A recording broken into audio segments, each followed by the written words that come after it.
नमस्कार. बोल रोखोक मध्ये आपलं स्वागत आहे. पुणे जिल्ह्यातील सर्वात चर्चेचा आणि बहुचर्चित मतदारसंघ म्हणेल तर शिरूर. शिरूर मतदारसंघामध्ये शरदचंद्रजी पवार आणि अजितदादा पवार यांची प्रतिष्ठा पणाला लागलेली आहे. कारण या मतदारसंघामध्ये डॉक्टर अमोल कोल्हे हे विद्यमान खासदार आहेत. अभिनेते असले, कलाकार असले तरी त्यांनी त्यांच्या 5 वर्षाच्या खासदारकीच्या कारकिर्दीमध्ये अतिशय चांगली छाप उमटवली आहे. कारण त्यांनी संसदेमध्ये अभ्यासपूर्ण भाषणे करून आणि आपल्या मतदारसंघातील प्रश्न मांडून आपल्या मतदारसंघात जास्तीत जास्त निधी कसा येईल याच्यासाठी त्यांनी पाठपुरावा केला आहे. त्यासाठी त्यांनी केंद्रीय मंत्र्यांकडे विविध विषयांवर पाठपुरावा केला. संसदेमध्ये वेळ प्रसंगी पंतप्रधान नरेंद्र मोदींच्या विरोधातही त्यांनी अभ्यासपूर्ण भाषणे केली आहेत. म्हणून त्यांचा गौरव देशभर झालेला आहे. आता या मतदारसंघातून राष्ट्रवादी काँग्रेसच्या फुटीनंतर अजित पवार गटामध्ये त्यांच्या वाट्याला ही जागा आग्रहाने अजितदादांनी मागून घेतलेली आहे. आणि अजितदादांनी जाहीर सभेमध्ये सांगितलं की आता डॉक्टर अमोल कोल्हेंना मी निवडून आणले. आता यावेळी तो निवडून येतो कसा ते मी बघतो. म्हणजे अमोल कोल्हेंना पाडणार असा सरळ सरळ इशारा अजितदादांनी दिला होता. परंतु त्या इशाऱ्याला अतिशय शांतपणे संयमाने सांगत अमोल कोल्हे यांनी सांगितलं की अजितदादा मी राष्ट्रवादीत यावं म्हणून अजितदादांचा 10 वेळा फोन यायचा.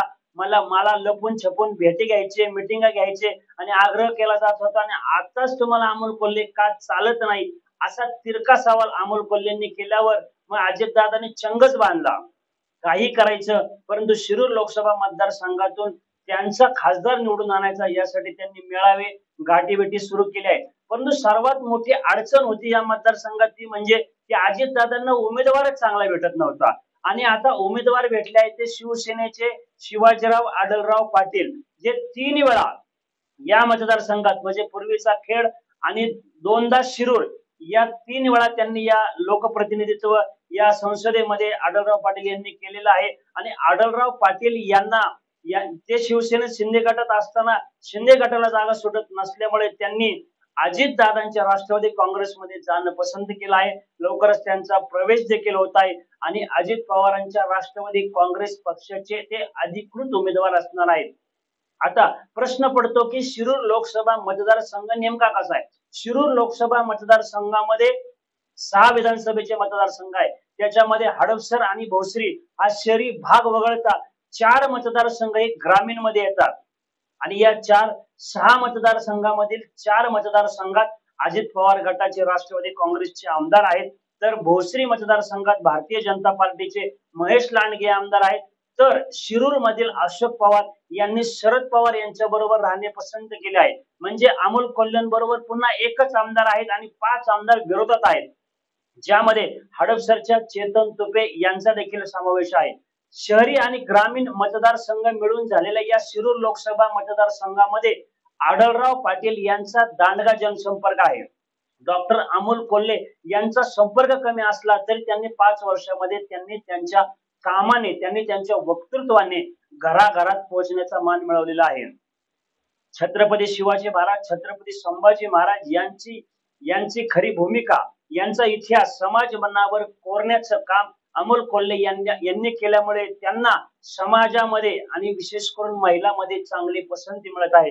नुकतंच हडपसर मध्ये महानाट्य आयोजित केलं होतं आणि त्याला 1.5 लाखहून अधिक प्रेक्षकांनी देखील त्या महानाट्यामध्ये सहभाग घेतला आणि त्याची वाहवा अमोल कोल्हे यांना मिळाली. याचाही परिणाम आगामी निवडणुकीवर होणार आहे. आता शिरूर मधील डॉक्टर अमोल कोल्हे आणि शिवाजीराव आढळराव पाटील यांच्यात थेट लढत होत असताना खऱ्या अर्थानं उजवा कोण डावा कोण असा न फरक पाहता दोन्हीही तुल्यबळ उमेदवार आहेत. आणि दोन्ही तुल्यबळ उमेदवार होत असताना हडपसर मधून राष्ट्रवादी काँग्रेस अजित पवार गटाचे चेतन तुपे, भोसरी मधून भाजपचे महेश लांडगे, तसेच शिरूर मधून शरद पवार गटाचे अशोक पवार, खेड मधून अजित पवार गटाचे दिलीप मोहिते, आंबेगाव मधून दिलीप वळसे पाटील आणि जुन्नर मधून अतुल बेनके या सर्व आमदारांची भूमिका अतिशय महत्वाची असणार आहे. शहरी ग्रामीण मिळून असलेला हा मतदारसंघ आणि त्यामध्ये शिवसेनेच्या आढळराव पाटलांना राष्ट्रवादी काँग्रेस कितपत स्वीकारते हा देखील एक महत्वाचा प्रश्न आहे. त्याचप्रमाणे राष्ट्रवादीच्या फुटीनंतर शिवसेनेच्या फुटीनंतर ही पहिलीच लोकसभा निवडणूक होत असल्यामुळे डॉक्टर अमोल कोल्हे यांना देखील पुन्हा नव्याने बांधणी या मतदारसंघात करावी लागणार आहे आणि शिवाजीराव आढळराव पाटील यांनाही नव्या लोकांशी जुळवून घ्यावं लागणार आहे. आता नवीन महायुतीमध्ये आढळराव पाटील कसे सर्वांशी संपर्क साधून संवाद साधून सर्वांना प्रचार करायला भाग पाडतात का डॉक्टर अमोल कोल्हे महायुतीतील नाराज घटकांना पुन्हा जवळ घेऊन आपला प्रचार करायला छुपा प्रचार करायला भाग पडतात आणि शरदचंद्र पवार या मतदारसंघामध्ये काय डाव टाकतात आणि अजित पवार कशा पद्धतीने हा मतदारसंघ पुन्हा आपल्याकडे खेचून आणण्यामध्ये प्रयत्नशील राहतात, या सर्व गोष्टी आगामी काळामध्ये कळणार आहे. आज पहिल्या टप्प्यामध्ये आपण पाहतोय की महाविकास आघाडीकडून राष्ट्रवादी काँग्रेस पक्ष, शरदचंद्र पवार पक्ष आणि महायुतीतून राष्ट्रवादी काँग्रेस पक्ष, अजित पवार यांच्या गटातून अशा दोन उमेदवार म्हणजे महाविकास आघाडीकडून डॉक्टर अमोल कोल्हे, महायुतीतून शिवाजीराव आढळराव पाटील, एक माजी खासदार एक विद्यमान खासदार, या दोघांमधील तुल्य लढत आपल्याला पाहायला भेटणार आहे. आपण यावर चर्चा करणारच आहोत.